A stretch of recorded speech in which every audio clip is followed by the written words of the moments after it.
Hi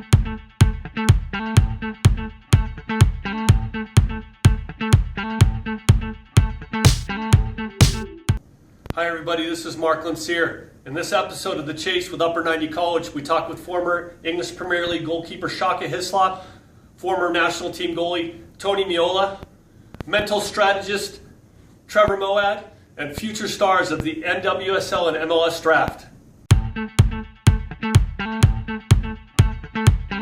I don't think I would have turned professional if I hadn't gone to college. I feel during my college years I got the discipline that I absolutely needed to see me through, and certainly as long as I played in the professional ranks. A lot of times in professional football, it's about picking yourself up after after you've been knocked down, so to speak. And the one thing I guess I take and value most from my college experience is that ability to, regardless of what has gone on before, good or bad, to set your own size, your own standards, and maintain those for as long as you have. And that, I think, is a result of having to balance both the athletic activities and the academic activities. It's a fantastic vehicle for your development, regardless of where you want to go or where you see yourself at the end of college. I'll be really honest, when I enrolled at Howard University, I didn't think I'd ever play professional soccer. For me, it was all about, I was good at soccer, I could get a degree out of it, and I saw myself being an engineer at the end of it all. But I decided to go on a trial out in England with Reading FC, a second division club at the time, and the rest, as I say, is history. But for me, it was always about a springboard to something better, be it through my academic achievements, or in the end, as it was, through my athletic ones. Yeah, for me personally, my experience at the University of Virginia was invaluable. I have a son now that's a sophomore that's going to go to Virginia, and I hear about all these kids going from high school to professional ball, and I'm sure there are kids that can make the transition, but it's hard for me to believe that I could have had the career that I had without that experience at Virginia, not only from a discipline standpoint, the first adventure for me living out of the house, the physical part of it, just maturing as an athlete, and then the responsibility part of learning every day, to be on a schedule, to make sure you're at this class and this lab, and then getting the training, and then getting back to study hall after that, and fitting a meal in while I was doing all of that. And now, of course, they've made that process a lot easier with huge support staffs at these schools. But I can't imagine having gone the rest of my life without having those experiences. I'm here with Damian Lowe, new draftee for the Seattle Sounders.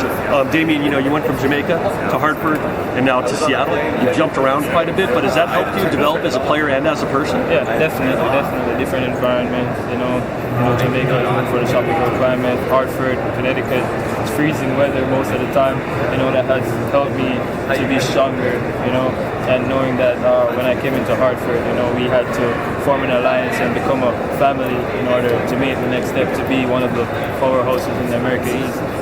I've grown as a leader drastically, and that has helped me, on and off the field. Sure. Could you see yourself in the same position you are now if you didn't have the college experience as a player and a person? No, definitely not. Because I was a different type of person. I've learned a lot since I've been at Hartford. Coach Borges has told me he believed in me. He gave me the captaincy. And that's a role that isn't easy. It comes with challenges. It comes with your teammates believing in you. And believing in what you have to give to the team. So without Hartford, I doubt I'll be here right now. What's your feeling right now? Second pick? I mean, that's awesome. Yeah, I'm so excited. I mean, I was hoping I went to Houston, so I'm excited about that. I'm excited to be drafted after Crystal, who I've played with for like 5 years now, so it's an amazing feeling. It's a special day. Did you, did you have a feeling you were going to go in the top 2 picks? And if you did, were you nervous? Were you excited? Were you panicked? I had an idea, but I wasn't for sure, so I was very nervous.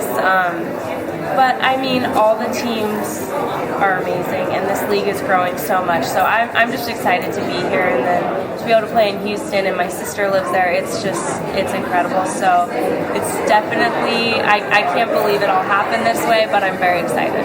You played at University of North Carolina, obviously a huge powerhouse in the college game. How do you think your experience there will help you become a professional player? Yeah, I think last year, especially when we actually won the national championship, that will prepare me for these games. That every single game you're playing, everyone's so good, everyone's the best, and I think also playing in the ACC where everything is so physical will prepare me for this. There's so many talented players in the NWSL, so I think playing at a high level in college will just help me even more.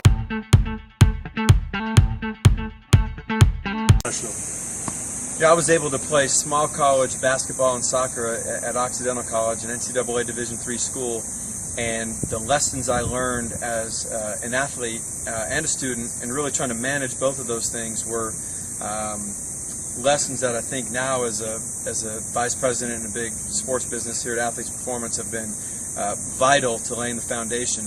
Being under pressure, having to earn everything that you get. When you get to the college environment, no matter what level you're at, NCAA, NAIA, Division III, Division II, Division I, it's meritocratic, which means you have to earn everything you're going to get. Your family can't give it to you. What you've done in the past doesn't guarantee anything. Everything's based upon what you do now and the habits that you build as a collegiate athlete to allow you to have success. So I think the transition from taking the habits you learned as an athlete and applying those to your business world and your academics are crucial and have laid the foundation for some of the success that I've been able to have as a professional. And I really owe all of that to the opportunity to play college soccer and college basketball at the NCAA Division III level. So I think one of the areas that people don't understand as much, and I think one of the areas that you're getting some exposure to here, is the mindset piece and how important your mind is to your overall performance. And I think you'll hear a lot of times it's 70% or 80%. It's probably not that. More importantly, you have to train physically. You have to make good decisions with the way you sleep. You have to have the technique and the tactics and the skills to play. But it's kind of like a steering wheel for a car. If you think about a steering wheel, you can have a great car, but if the steering wheel doesn't function, it can't get out of the parking lot. Whereas I think if you have that piece functional and you have a good car, then it allows you to go where you want to go. So how you think, the way you talk to yourself internally, you're your own advertising campaign, you're a commercial. So every day you're advertising to yourself, just like Nike's slogan, just do it. They stick in your mind and they affect how you're going to operate and who you're going to become. You're always talking to yourself. You have an internal dialogue that affects how you perform. That's one of the things to think about. Think about, how do I communicate with myself? And if I was a coach, would I like playing for myself? The reality is you don't have the option to not play for yourself because you are who you are. But you do control how you communicate with yourself, and how you communicate with yourself affects who you become and the way you perform.